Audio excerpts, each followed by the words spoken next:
goodness and faithfulness. I'm asking for a little patience. My English is bad, but God is good all the time. Amen. All the time, God is good. And I'm praying this all for the glory of God. Amen. Amen. Said in Proverbs chapter 18 to 21, death and life are in the power of tongue, and those who love it will eat its fruit. Brother and sister, this is a reminder for us that words have power, that whatever we say matters. Sabi ni Danny Balong, knowledge is power. We say words have power.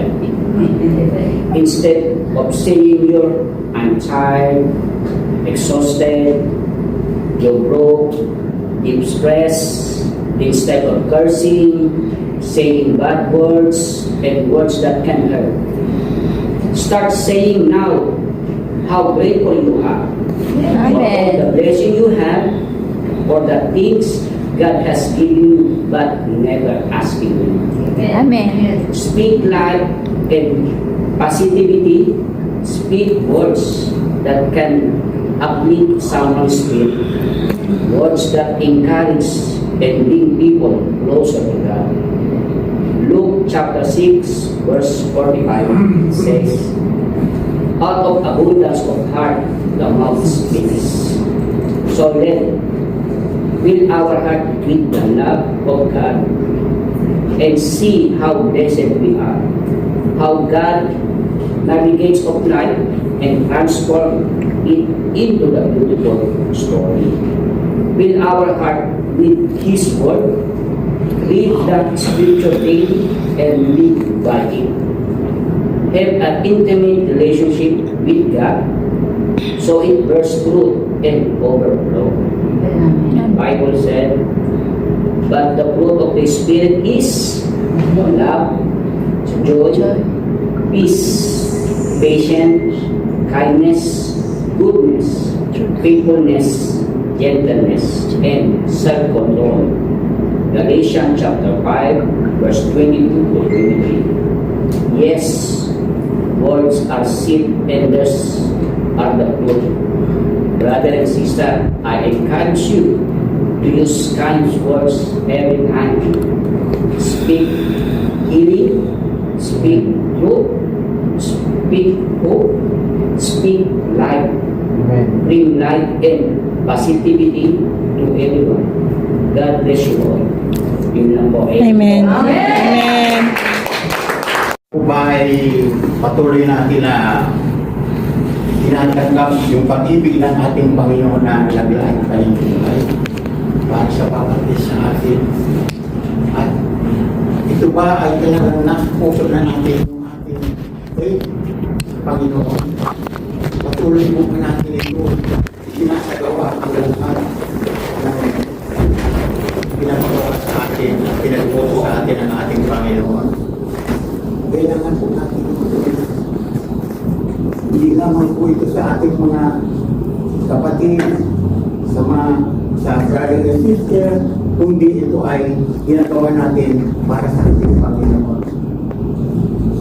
Kaya po kailangan po natin laging naka-inline ang ating puso sa ating Panginoon Kristo. Dahil ito po ay tinanggap natin na napakahalaga na sa bawat isa atin na nagkaroon tayo ng kaligtasan sa bawat isa sa atin. Amen? Amen. Kaya kailangan po natin ito gawin. Wala na po bang gawin sa bawat isa sa atin ang ating pananampalataya sa Diyos? Amen. Hindi na ba tayo nag-aalinlangan? Hindi na ba sumasagay sa ating isipan yung sa lumang pagkatao natin? Kung baka naman tayo po ay napipilitan naman. Kailangan po ibuhos na natin, ibigay na po natin sa ating Panginoong Kristo yung tunay na paglilingkod sa ating Diyos. Yung tunay na pananampalataya na walang pag-aalinlangan. Amen? Dahil natanggap na po natin yung salvation Napakahalaga po itong servisyo na tinanggap natin sa ating Panginoon. Ito yung tinanggap natin sa ating mga puso. Yung natin para sa Panginoon na dapat natin gawin ito. Sa araw-araw, sa bawat oras, sa bawat minuto, sa bawat sulit. Kaya po kailangan po natin sumunod sa pinag-utos ng ating Panginoon. Yan po ang tunay na sumasampalataya sa ating Diyos na buhay. Amen. Yan po ang pag-ibig ng Diyos na tinanggap sa bawat isa sa atin upang mapagtagumpayan po natin ang sanlibutan.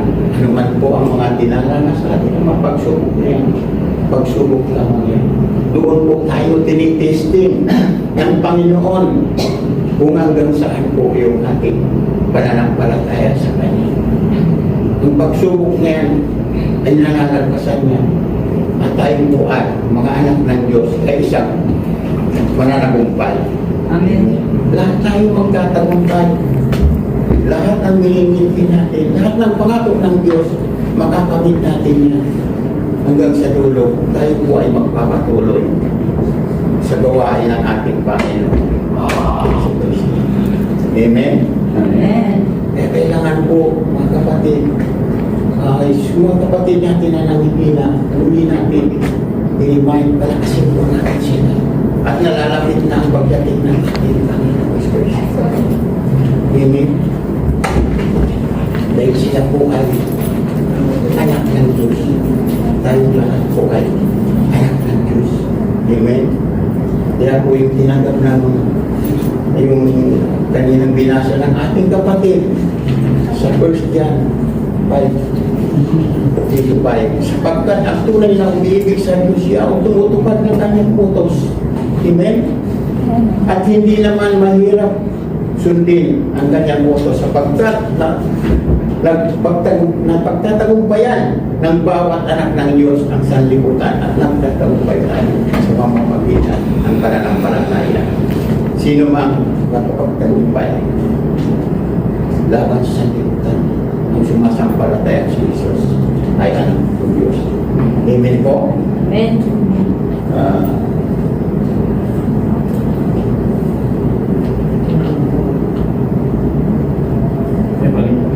Teka ba ba? Sa baba. Teka ba? Binasa. Kapatid na po ay ang binigay sa atin na title Happy Kingdom. At ang tema po natin ay Having faith with Jesus as the Son of God will make you overcome. Amen. Amen. Mananagumpay. Amen? Lahat po tayo ay mananagumpay kapag po tayo ay magpapatuloy sa gawain ng ating Panginoon sa Kristo. Ayan po yung sa unang puntos po faith and essential. Yung tinanggap natin yan sa ating Panginoon sa Kristo. Yung pananampalataya niya, napakahalaga po yan sa bawat isa atin. Dahil isa po yan ang kaligtasan sa bawat mananampalataya. Kaya patuloy po natin gaganapin po ang tinanggap natin yan sa atin. Dahil yan po ay isang kaligtasan. Yan po ay isang gift of God na binigay po sa atin. Hindi po yan sa ating sarili. Hindi yan ay sa Panginoon lamang po nagmumula. Hindi yan doon sa mabubuti nating gawa. Dahil wala tayong dapat ipagmalaki ang sino man. Amen? Ang dapat po natin ipagmamalaki ay ang tanging Panginoon Kristo lamang. Siya lamang po ang ating itinataas. Amen? Siya lamang po. Walang ibang pupurihin natin kung ang ating Panginoon Kristo. Kaya, lagi po natin yan alalahanin yung salvation na yan ang tinanggap natin sa ating Panginoon. Nung nag-amen po tayo, ay kailangan po ay lagi po natin ay nasa puso po. Amen po. Dahil si Pablo nga ay sobrang hirap ng dinanas niya. Siya po ay hindi na po nagpamilya, hindi niya pinangarap na siya ay mag-asawa. Ginawa niya ng lahat yung kanyang pananampalataya para sa ating Panginoong Kristo. Amen? Lahat po ng hirap ay dinanas niya. Ngunit ang Panginoong Kristo lamang po ay siya. Ay siyang kanyang pinaglilingkuran. Walang iba po. Amen po. Kaya po yung nasusulat sa Ephesians, so doon po sa lahat ng nag-aral ay alam na alam po yan. Yung about salvation. Okay. Kaya po yan sabi diyan, sapagkat dahil sa kagandahang loob ng Diyos kayo po ay naligtas mamagitan ng Diyos, sa pamamagitan ng pananampalataya at ang kaligtasan ito ay kaloob ng Diyos, hindi ito bunga ng iyong gawa, kaya't walang dapat ipagmalaki ang sino man. Amen? Amen. So, hindi po natin dapat ipagmalaki na tayo po ay tinanggap na natin. So, nagmamalaki na po tayo. Kailangan po ay magpatuloy po tayo sa gawain ng ating Panginoon. Bilang anak ng Diyos, bilang mananampalataya sa ating Panginoong Kristo. Amen? Ang Diyos lamang dapat ang ating pagmalaki. Ang Diyos lamang po ang dapat natin itaas. Ang Diyos lamang po ang lagi natin ibulgar o i-maritis ang ating Panginoong Kristo lamang. Dahil yan ang kaligtasan po natin nang tinanggap natin. Amen? Ang Diyos lang. Hindi po ang ating sarili. Hindi po yung ating mga trabaho, hindi po yung ating mga pinag-aralan, hindi po yung ating mga degree, kundi ang ating Diyos lamang ang ipagmamalaki. Amen? Kahit kasi po, kahit parehas lamang po ang tingin sa ating ang tingin ng Panginoon sa bawat isa atin. Amen. At alam ng ating Panginoong Kristo kung hanggang saan po ba yung ating pananampalataya sa Kanya. Amen. Tayo na po ang nakakaalam yan. Tayo na po ang sasagot. Dahil kung minsan, kahit na ginagamit na tayo ng ating Panginoon, ay sumisimplang pa rin po tayo. Amen. Nakakagawa pa rin tayo ng hindi kalulugod sa ating Panginoon. Kaya lang, may kumakalabit na sa atin na, anak, huwag mong gawin yan. Masisira ang buhay. Doon po pumapasok yung tinanggap natin sa ating Panginoong Kristo. Amen? Dahil mayroon na po sa atin nagpapaalala, mayroon na po sa atin nagpupunti yung Diyos natin na makapangyarihan sa lahat. Yun po ang lagi natin magpapaalala sa atin, mga kapatid. Yung tinanggap natin ng ating Panginoong Kristo. Kaya po napakahalaga po yun ang pananampalataya natin na para sa kaligtasan ng bawat isa by the grace of God. Amen?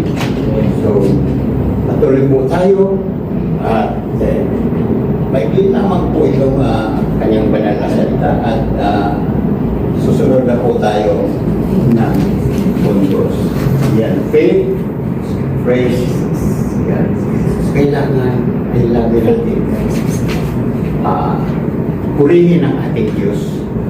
Amen. Sa ginawa po sa bawat isa atin. Sa pag-aalay ng kanyang buhay sa cross ng Calvary. Kailangan po ay patuloy po tayo na lumapit sa Kanya. Patuloy po tayo na kausapin natin ang ating Panginoong Kristo. Dahil siya lamang po yung nagbibigay sa atin ng pagpapala o gantimpala o biyaya ang ating Panginoong Kristo. Lagi po natin siya itataas. Amen? Amen. Kailangan po natin dahil pinalulog na ng Diyos ang bawat isa sa atin kung tayo po ay nananalig sa Kanya. Amen? Basahin po natin sa mga Hebreo 11:6. Sabi yan, kung hindi tayo sumasampalataya sa Diyos, hindi natin siya mabibigyan kaluguran. Sapagkat ang sino mang lumalapit sa Diyos ay dapat man sumampalatayang kay Diyos na nagbibigay ng gantimpala sa mga nananalig sa Kanya. Amen? Amen. Tayo po ba ay tunay na nananalig sa Kanya? Amen. Amen. Kailangan po ay maniwala tayo na siya ang Diyos. Tunay na Diyos. Amen. Kailangan po ay huwag tayo magkalilangan. Hindi na tulad ng alon ng kahit saan. Taboy hanggang doon na lang po tayo. Sunod-sunuran po tayo. Amen. Kailangan ang lahat ng ating gagawin ay ang Diyos lamang ang nakaparangalan. Ang Diyos lamang po ang ating naitataas. Amen? Amen. Dahil siya lamang po ang nagbibigay sa atin ng gantimpala. Walang iba kundi ang ating Panginoon Kristo. Amen? Lahat po natin yan nararanasan sa ating buhay. Lahat po natin yan nararanasan sa loob ng ating Panginoon Kristo. Kung tayo po ay nananalig. Amen? Kung tayo po ay tunay na lumalapit sa Kanya at tunay na sumasampalataya tayo na siya ang Diyos natin na pinaglilingkuran. Kaya siya lamang po ang dapat natin maitaas. Doon lamang po tayo nakapupos sa banal na salita ng ating Panginoon Kristo upang tayo po ay maging tagumpay sa lahat ng ating mga ginagawa na ayon sa Kanyang kalooban. Amen? Ayan po ang nagbibigay sa akin ng lakas. Walang iba kundi ang ating Panginoon Kristo. Siya lamang po. Kaya patuloy tayo lumapit sa Kanya at patuloy tayo maniwala siya ang tunay na Diyos. Walang ibang Diyos na ating pinaglilingkuran. Walang ibang Diyos na siya lamang po ang ating nilalapitan. Siya lamang po ang lagi natin nahanapin sa araw-araw. Amen? Sa bawat pag-isip pa lamang po natin ay pasalamatan natin na tayo muli ay ginising ng ating Panginoon Kristo. Praise God dahil nandiyan siya palagi. Amen? Amen. Dahil nung nakaraang ating graduation, naman kami ay walang tulog. Kami po ay yung Diyos ang tinataas. Naligo ako po. Talagang sumakit ang katawan ko. Mahirap pala yung ganun po na walang tulog na maligo ka. So, ang Diyos lang ang tinataas. Dahil kahit pa paano po ay nakapag-tuloy pa rin tayo sa ating Panginoong Kristo. Amen? Amen. Kaya nandun po yung kalakasan, nandun po yung pagtunay na ating paglapit natin sa ating Panginoong Kristo. Kaya ang Diyos lamang po ang ating itinataas. Amen? So patuloy lamang po tayo. At ang sabi nga diyan po, 1 Corinto, alam na ito, ay 2 Corinto po, sa mga Corinto 5:7. Sapagkat namumuhay tayo sa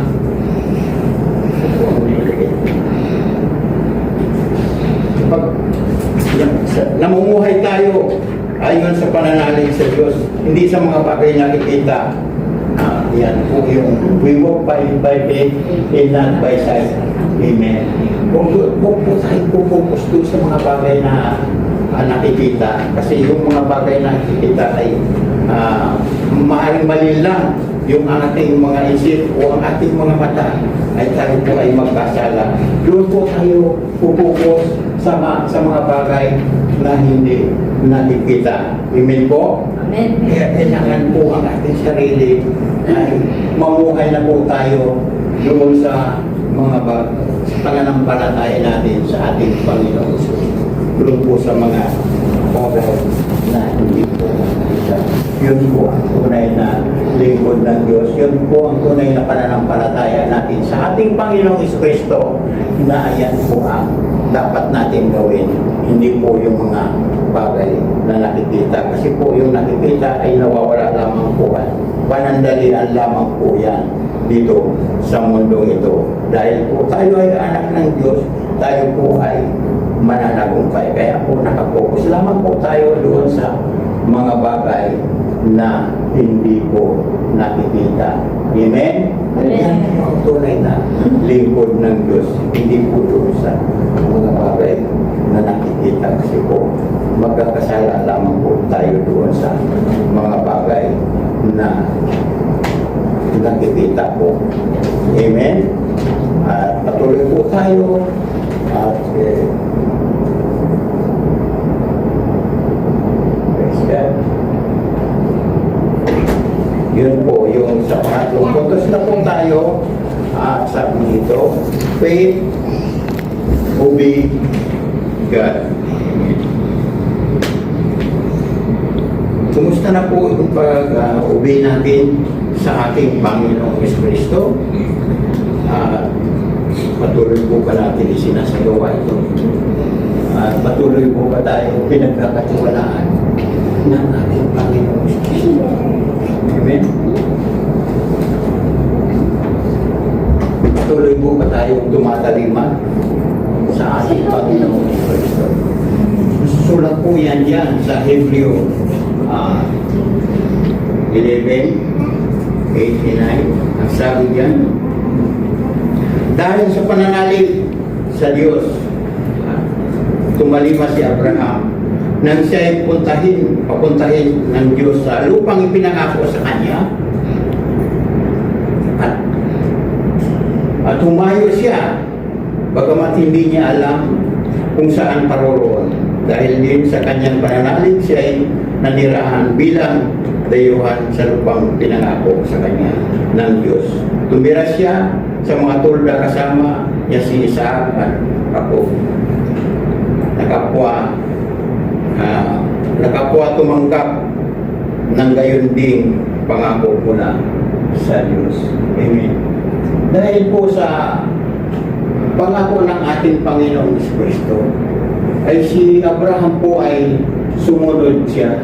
Bagamat hindi po niya alam kung saan paroroon, basta siya po ay nanalig lamang po siya, at siya po ay sumampalataya sa ating Panginoong Kristo na dapat tayo ay sumunod sa kanyang mga pinagbutos upang tayo po ay mag-amit po doon sa kanyang pangako.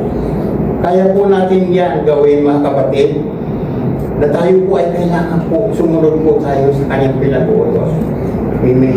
Hindi po tayo doon magtitiwala sa ibang tao na maaaring mapahamak tayo, nasusunod tayo doon sa kanya. At kung mai-invite tayo doon sa lugar na hindi natin alam, samantalang yung Panginoong Kristo ay ini-invite tayo doon sa talagang maayos yung buhay natin. Amen?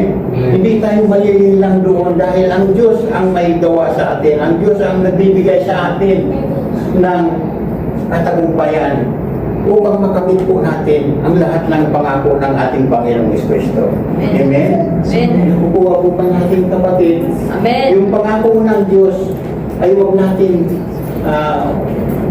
baliin, dahil siya po pag nangako po ay ibibigay po yan sa bawat isa atin. Hindi po katulad ng ibang tao na minsan ay nangako, ngunit ay napakako. Amen. Minsan, yung mga magsyuta, nangangako, pero wala pagdating ng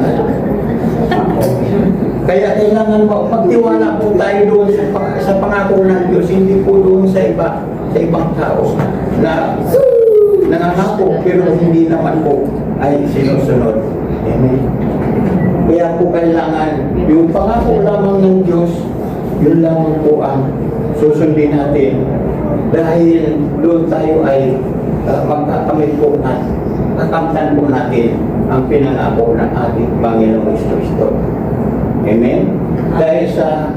Dahil din sa kanyang pananampalataya, siya ay nanirahan doon sa lupang pinako sa kanya.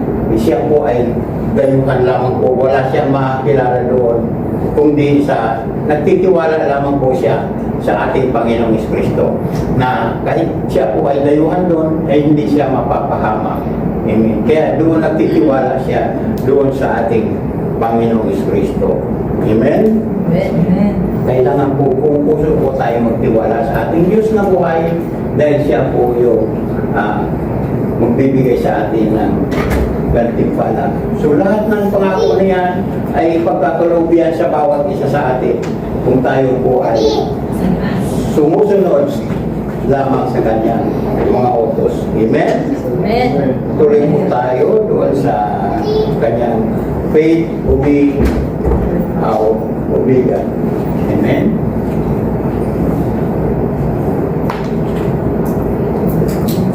Sorry po, mayroon pang ibang verse na hindi na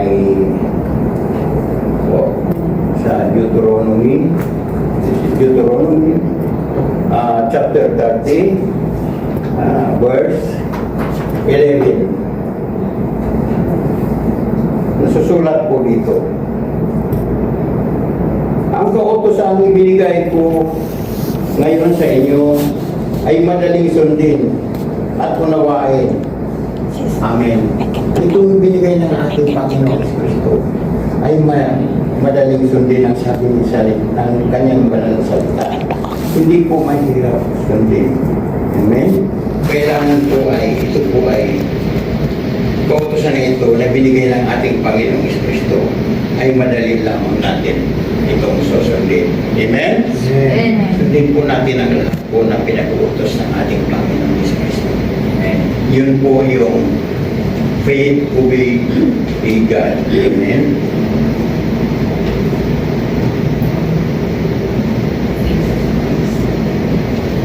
Meron pa pala po nasusulat po sa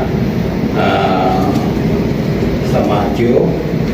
Meron pa po isa pang verse na binigay sa atin. Nasusulat po doon sa Matthew chapter 11 verse 28. Alam na po ito ng karamihan. Lumapit kayo sa akin, kayong lahat ng napapagal at nabibigatan sa iyong pasanin at kayo'y pagpapahingahin ko. Amen. Pagka tayo po ay lalapit sa ating Panginoong Kristo, siya lamang po ang magbibigay sa atin ng kapahingahan. Amen? Amen. Dahil siya po yung Diyos natin na nagbibigay sa atin ng kapahingahan. Amen? Amen. Kaya lahat ng mga pagsubok na yan ay daraanan po natin.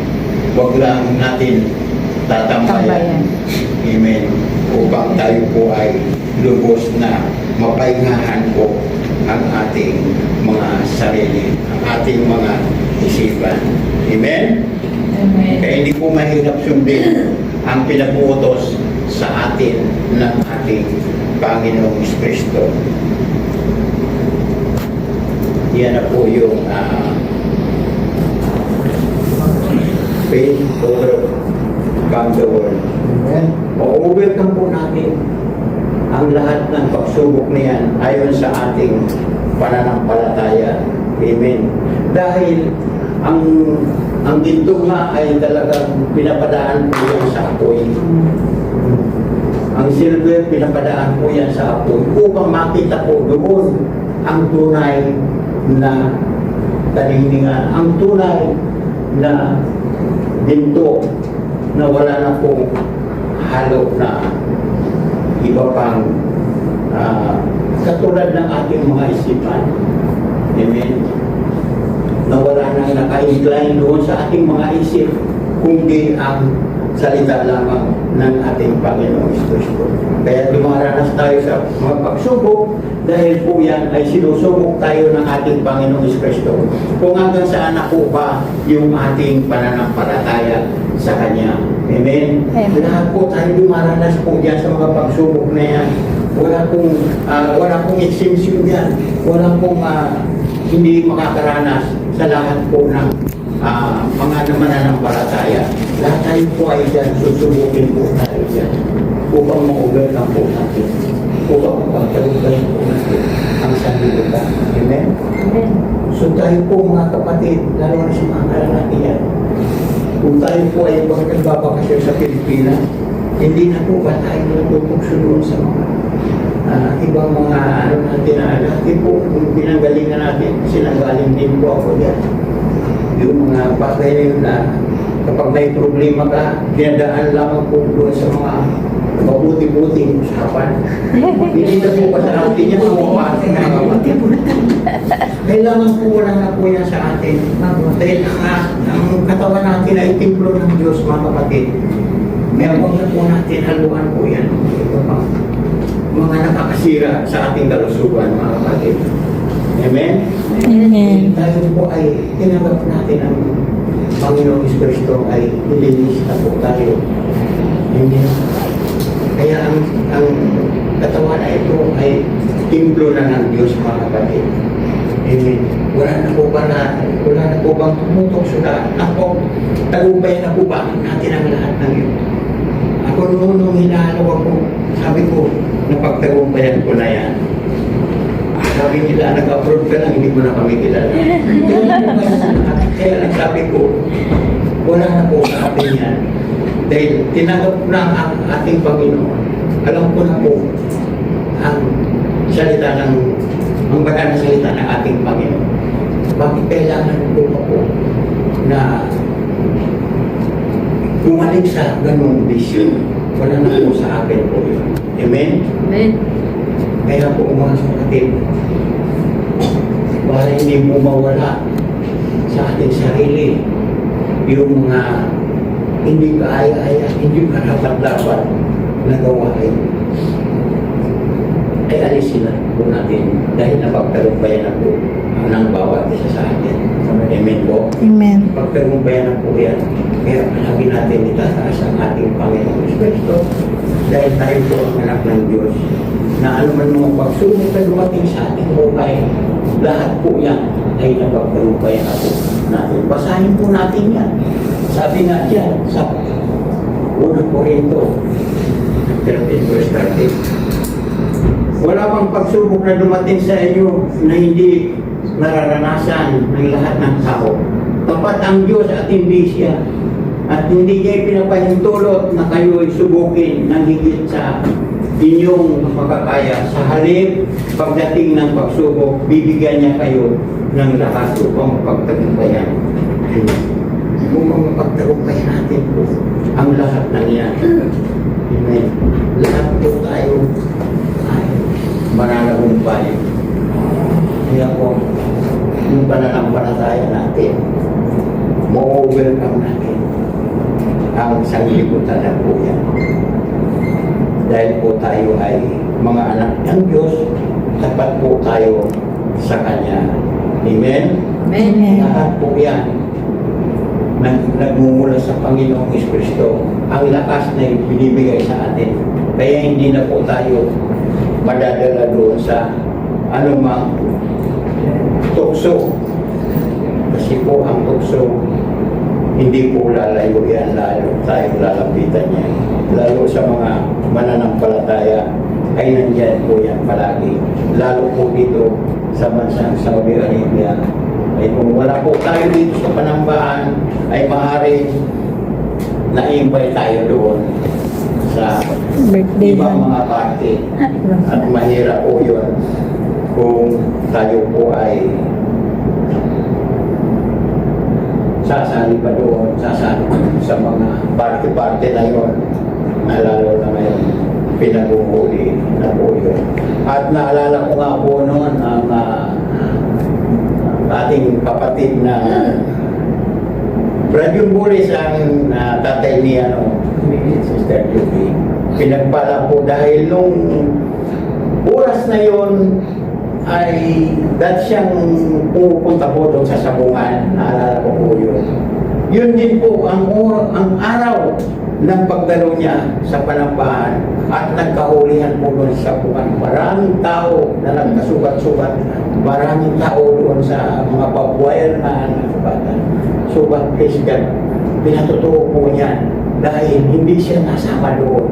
Siya po ay napunta sa sektor D. Siya po ay nakadalo.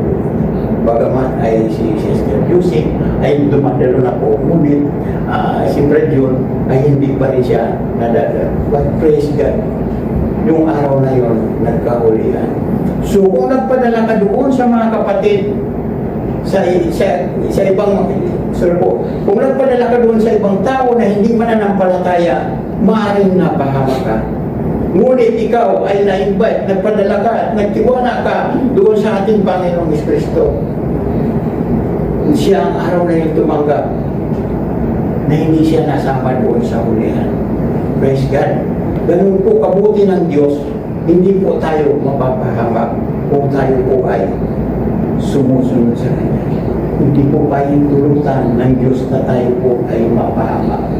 Kaya po yan, mga pagsubok na yan ay napagtagumpayan ng bawat isa sa atin. Na-overcome na po yan ating mga kapatid. Amen? Amen. Huwag na po natin babalikan yung lumang pagkatao. Amen? Amen. At kung tayo ay mananagumpay, mga kapatid, at may nasusulat nga din po sa John 16:33. Sabi dito, sinabi ko ito sa inyo upang kayo'y magkaroon ng kapayapaan sa pagkipag-isa sa akin. Meron kayong kapighatian dito sa sanlibutan. Ngunit laksan ninyo ang inyong loob na pagtagumpayan ko na ang sanlibutan. Amen? Amen. Pagtagumpayan na po natin yan ang lahat po yan sa libutan. Kaya huwag na po natin babalik-balikan yan upang tayo po mananagumpay. Ang Diyos lamang po ang nagbibigay sa atin ng kaligtasan at kapayapaan sa mundong ito. Amen. Sarap basahin ng banal na salita ng ating Panginoong Kristo. Kung ito po ay patuloy natin, ito po ay tatanim natin sa ating mga puso at isipan. Lahat po tayo ay mananagumpay dahil po tayo ay anak ng Diyos. Binigyan po tayo ng lakas. Kaya po tayo ay mananagumpay. Amen? Amen. Ngayon po ay may nabasa po ako dito sa Hebreo chapter 12. So, December so 12, 5. Amen. May nabasa po ako dito sa December 12. Ngayon, December is 12, 5. Amen.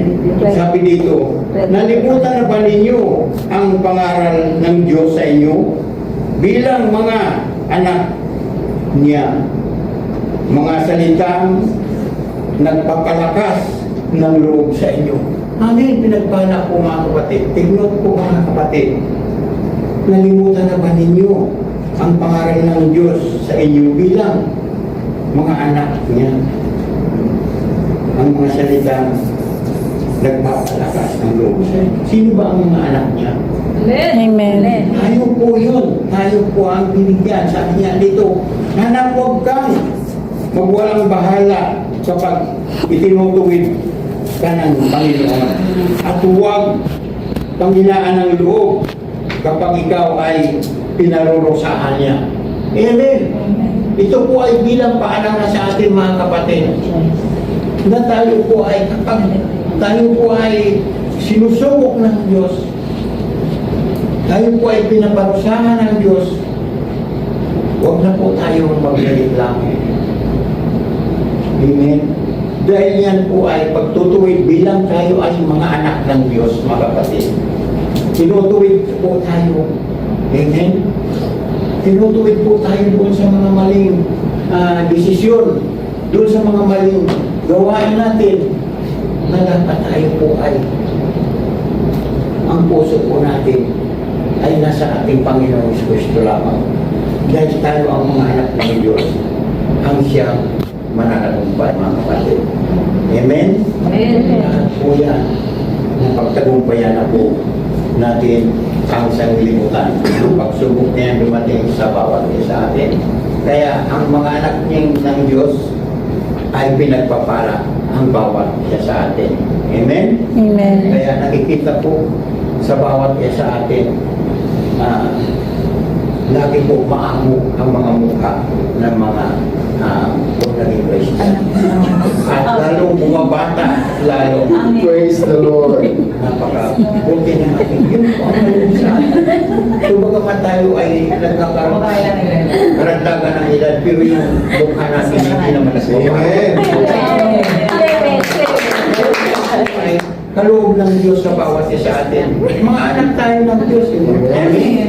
Amen. Napananagumpay po ang bawat isa sa Wala atin. yung mukha ng anak ng sa iyo. Yung katawan. Masakit. Napagtagumpayan na po ng bawat isa ang mga pagsubok na yan na naranasan po natin. Amen? Amen. Basahin po natin. Wala po sa Christian pa rin po tayo. Yan po yung scripture natin sa nga yan. Sa Christian.